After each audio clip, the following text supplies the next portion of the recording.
Has it ever happened to you that you thought there was like a 50% forced win rate in multiplayer PvP games? To me, it has, very frequently, at an increasing rate since like 2014, 2015.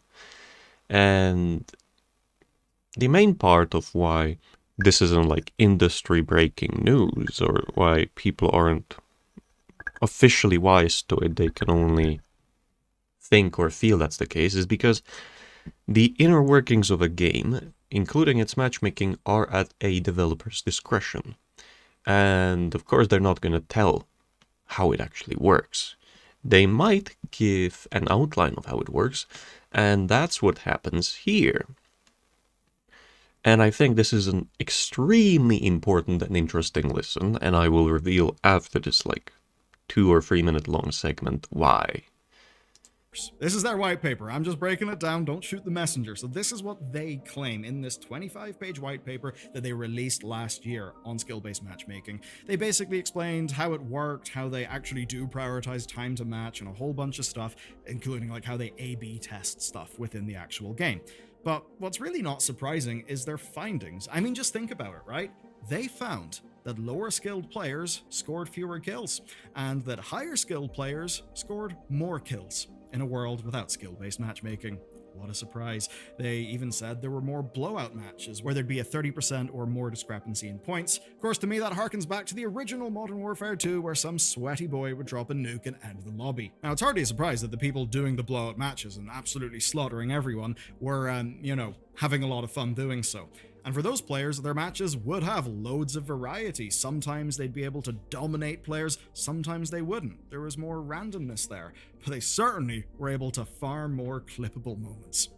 But the invisible impact, they say in the white paper, was on the bottom group of players. And by bottom group, I mean the bottom 90%. It's quite a lot. So they say that without skill-based matchmaking, those players returned to the game less within 14 days of playing whenever the skill-based matchmaking was deprioritized. And essentially, it meant that the lower your skill was, the more likely you'd be to basically just rage quit and not come back to the game. So it was ultimately a simple analysis. Whenever skill-based matchmaking was active, quote, 80 to 90% of players experience better end of match placements, stick with the game longer, and quit matches less frequently. All of those things would certainly look to be good things in the data. And they have a compelling argument for the long term that the weakest players would keep on leaving whenever skill wasn't prioritized, which would then lower the overall population of the game. That would then mean that the middle ranked players would become the new group of weakest players who would also get stomped and then would also end up leaving, and that ultimately it would cause a feedback loop that would shrink the player base. So, what I've just went through was their justification for keeping skill-based matchmaking in spite of years of player feedback. Of course, until now. Here's how it went down. Treyarch ran a weekend playlist with, quote, minimal skill consideration during the Blop 7 beta. And whatever data they got back from that test was enough to allow them to ignore all the data they had previously. So now we gotta work out why the hell they've done this. Obviously, it's not just sbmm, there's also persistent lobbies, and they were not tested during the beta, so they wouldn't have had any impact on whatever data they got. Now, their return was completely unexpected.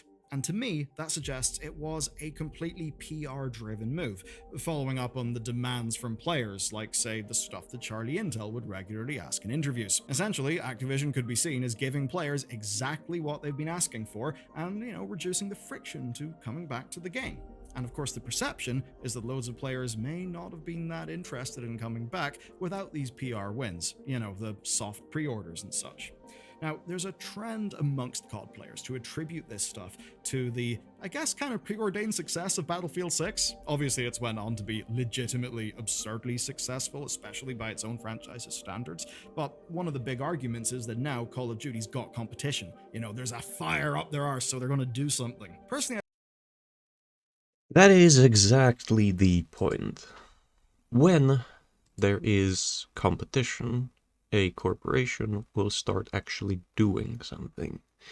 Now, I like Valve. I've never played the original Half-Life, or Half-Life 2, or, what was it, Episode 3, or anything else, any mods.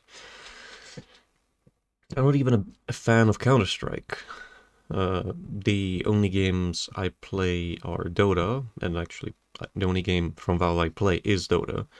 I played Gmod for a bit, but the reason why I'm making this video is I think that there definitely is something akin, so something similar to a forced 50% win rate, or as that guy in that other video put it, sbmm or eomm, skill-based matchmaking or engagement-optimized matchmaking, or performance-based matchmaking, which would be pbmm. Any of these, for the effect it has on a player, can be interchangeable to a smaller or a bigger degree. And while that guy, Bellular, did a recount of what Activision released a year ago in, as he said, a 25-paper document, or 25-page document, you can test yourself. If you play Dota, if you play Counter-Strike, if you play any PvP online multiplayer game, which has a recount of your match history, you can go and you can check yourself if you see any patterns. And I will bring up my own history, and you can test this yourself. So this is not a conclusive, yes, it's real, but, you know, me being a normal human being, I don't need a study for everything. I can just trust my instincts, trust my gut feeling, trust my common sense. So that if someone tells me, that's not pee, that's actually lemonade, I don't need to let that whatever liquid land on me to be able to guess. I'll just step aside or go away entirely. And here's one post which I read that, then I tried to apply it onto my games in Dota, or rather, my matches in Dota. And what you see here, this long win streak, which, if you recall what Bellular said or recounted or recapped in that video, is only the top 10% get more kills in either environment. And in the sbmm environment, the bottom 90% keep on being put into games that are very difficult to win for them. And then they leave. And then shrinks the player base. And then someone of higher skill than the previous one is made into the punching bag.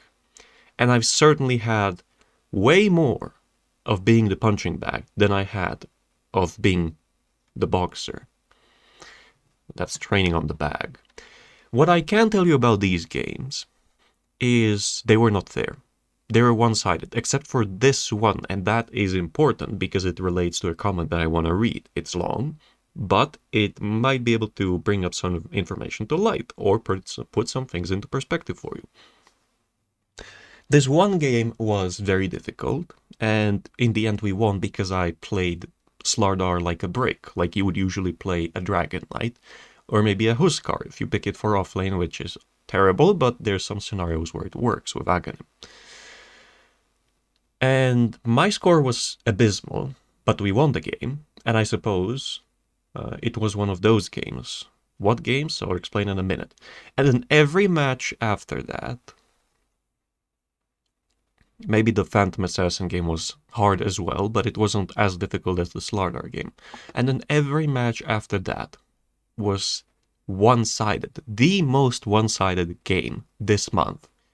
Each game after the previous was more and more and more one-sided. Now, why does that matter?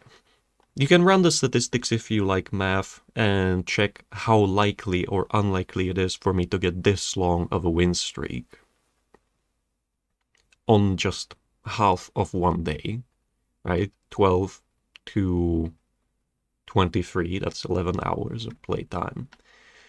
But this post might put it into perspective. This guy says he has 10 years of experience, and he says he figured out how it works back in 2017 or 2018, when the ranks were separated. So he says, me and a friend used to play even if we lose or win. He kinda was toxic playing Jungle Legion, and I lost with him a lot. We were 3K at the time, but there was a moment when I only played solo and I went to 5K, switching back and forth roles because my intuition told me For me as a support, I get bad carry and mid, so every time I felt the game's heavy on me, I switched the role. I was spamming at the time, Spectre, Broodmother, and Omni Knight. Then I stopped Dota for a long time, and when I started playing again, algorithm kicked in. Seeing me with 25 win streaks and so on, I got kicked in the balls. No matter what I played, no matter how good I played, games always felt 4v2, 2v5. I always had one or two useless players in team or toxic.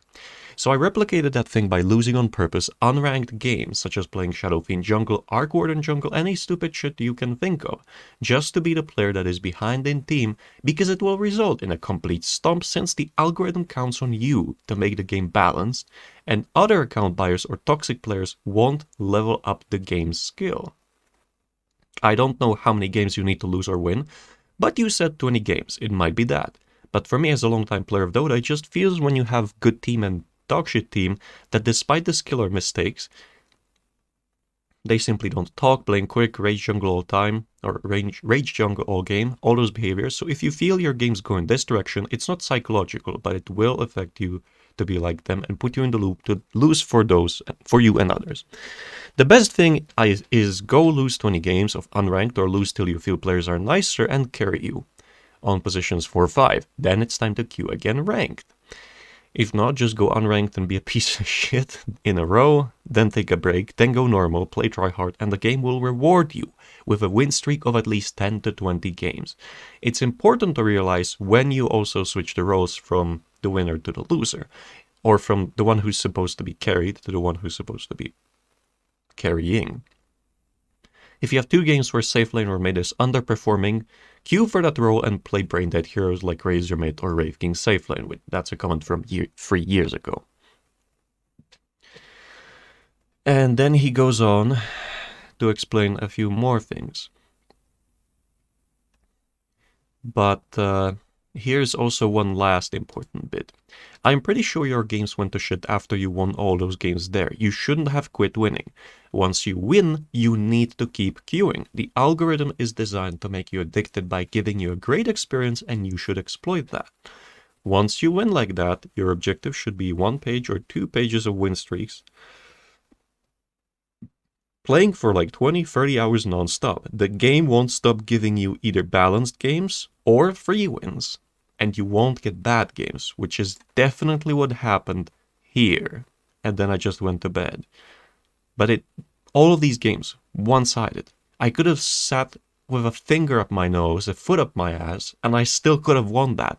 My performance in most of those games, or all of them, because it's been a 4 days, 3 days, 4 days is not all that good, but I could open a replay of any of these and you could see that my performance, outside of maybe 1 or 2 minutes in the entire game, 36 minutes there, 43 minutes there, 33 minutes there, was irrelevant.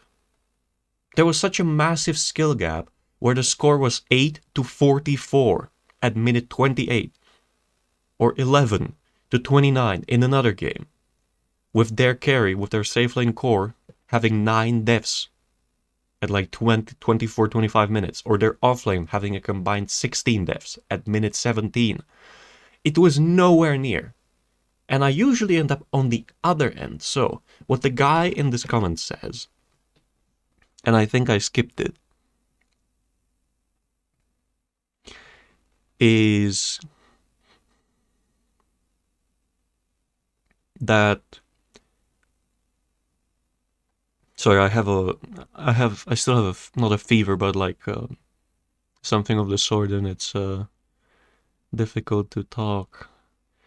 What he says is, if anyone wants to grind the ladder, when you win, queue non-stop. Don't quit Dota, don't take pauses, just queue non-stop. Dota likes that. I always found that it resets the good teammates if I quit Dota or take a break for an hour or so while winning. After 4, 5, or 6 games, it will throw a hard game at you, but if you win it, you get easy games again. After 10 to 15 win streak, you get into booster detection. Good luck with that. If you lose 2 ranked games in a row and games feel unbalanced, just go normal and lose. When I discovered this, I think he makes a comment about the profiles of players. And when he goes to, whatever, I don't know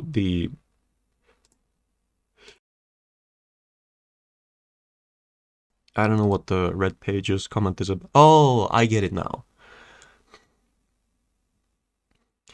When he discovered this, all profiles were public, back then I guess, or in his games. He managed to win quite a few times to get the win streaks. And when he was in high win streaks, he always saw that his teammates were red pages. That means they had losses and he was supposed to carry. So after those win streaks, he would then get teammates he was supposed to carry. So that's when you probably quit and you wait for the game, or you go into normal to get losses for the game to stop considering you a carry that can carry others. So I think that's what happened here. And I said it because I had like this big loss streaks as well. Because it seems that the game, maybe it's the case, maybe it's not, the game will. Am I muted? No, okay. The game will try to air quotes calibrate you every 6 games or so. It will throw a hard game at you. If you win it, congrats. Now you get easy wins, which are so one-sided it actually hurt my soul, because there were people that, I don't know if they were account buyers, but it was so one-sided. It couldn't have been more one-sided than it already was. All those games, like in this game as Abaddon safe lane, I did next to nothing for the first 14 minutes outside of just trying to not lose lane. And it was the biggest snowball where I wasn't even needed in the team fights. They won 4v5 consistently, multiple times. This Spectre game, again, I had 3 kills by the end of the 32 minutes. I don't think it was 3 kills. Okay, I had 7 kills. Point is, only 3 of those kills were mine. 4 were when I just haunted in and got the accidental last hit. But you can look at these scores, and you can see that I'm not making it up. Again, 7 kills, that's because I have Radiant. And these games were just so one-sided. It was beyond stupid. This was one where Phantom Lens was difficult, but again, like the rest of their team was feeding their ass off. Another game. Incredibly easy. And you can go and watch the matches yourself. You can look up the match ID. Yeah, like just things that you usually wouldn't see. And it all happened because of that one game where I accidentally won. Like 5-8-12. This is the game where I played the brick. And this was a game where we were losing hard, but then actually turned it around. Like, Clockwork was feeding on the clock. 117. And he got those 17 deaths within the first like 28 minutes, or 16 deaths within 28 minutes, and then he died only once or twice later. This guy also feeding hard. But we actually managed to turn it around. Wraith King did well, and then I followed up with kills on the cores when their respawn timers were long. And so I've had loss streaks which were extremely long as well. And I was contemplating quitting. And if you look into the Dota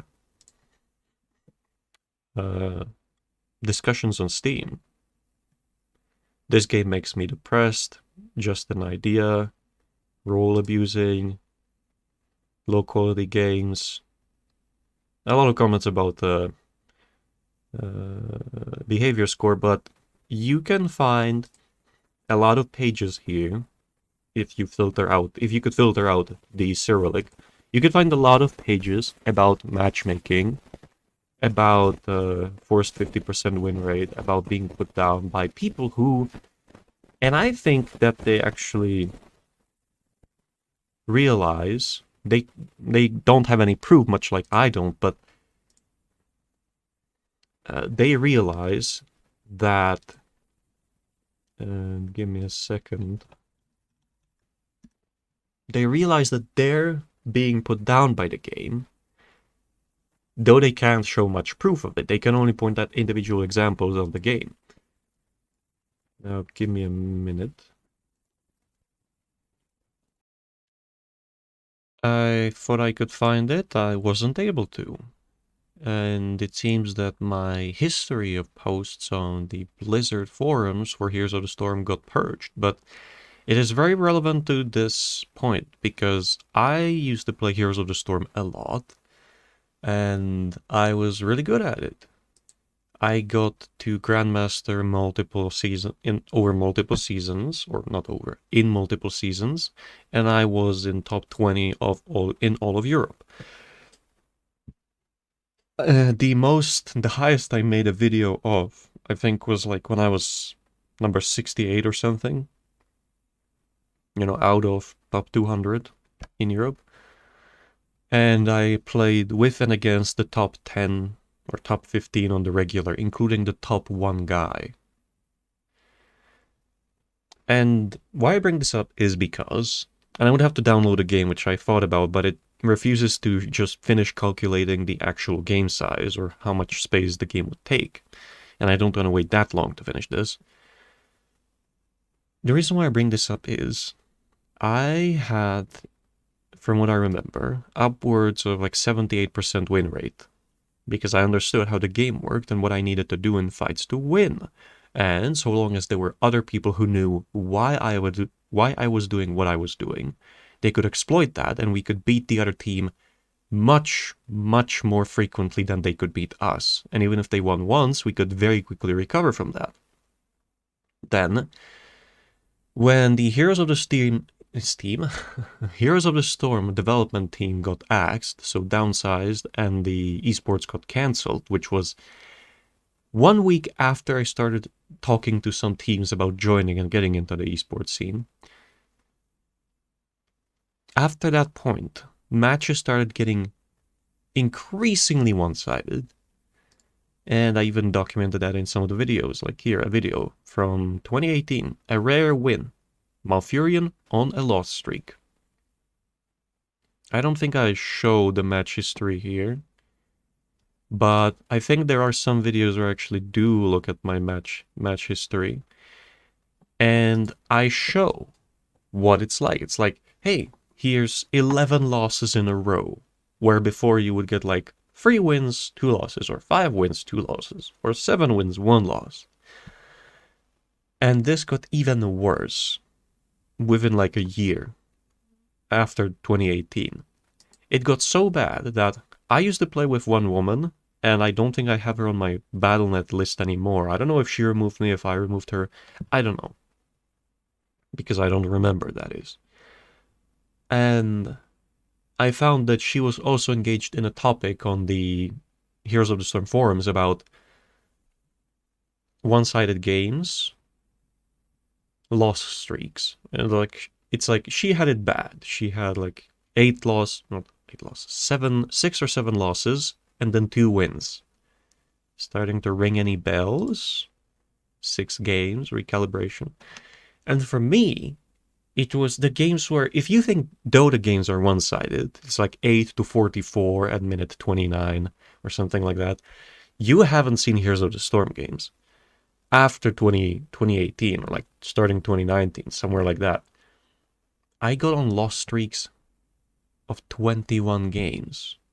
21 to 25 games lost, one-sided. Nothing I did mattered, nothing at all. To get 1 win, and a hard win at that. Win that I had to work hard for, I should be clear in that regard. And then it was back to 21 to 25 losses. And you know what I think? And here comes the part where I don't need to have a degree or data or a study to prove this. They changed the algorithm. Whatever group was put in place, a skeleton crew with a bunch of hamsters to maintain the game after the axing of the esports end of the development, was maybe told, because I don't think they would do it on their own. Because I think this was a game that had some of the genuine developers over at Blizzard working on it for a while, because even Samwise was there, the guy who designed Warcraft 3's visuals, and I think Warcraft 2's as well. I digress. They changed the algorithm. They changed the matchmaking. And so, because my win rate was so high, the system would then keep putting me, which it theoretically shouldn't have, but that's why you have eomm, sbmm, and pbmm. These 3 variations of the matchmaking, where only one of them puts you at the top and has you use others as punching bag. Another has you become a punching bag yourself. That's eomm. And then another is pbmm, which is a weird mix of the first two. Doesn't always work, but some games use it. Performance-based matchmaking, if you manage to forget, that is. And so they changed the matchmaking, and I went on loss streaks of 21 to 25. It was in a forum from like 2019, I think. I tried to look for it, I couldn't find it. So if you play Dota, might be really good for your psyche if you know you're a good player. To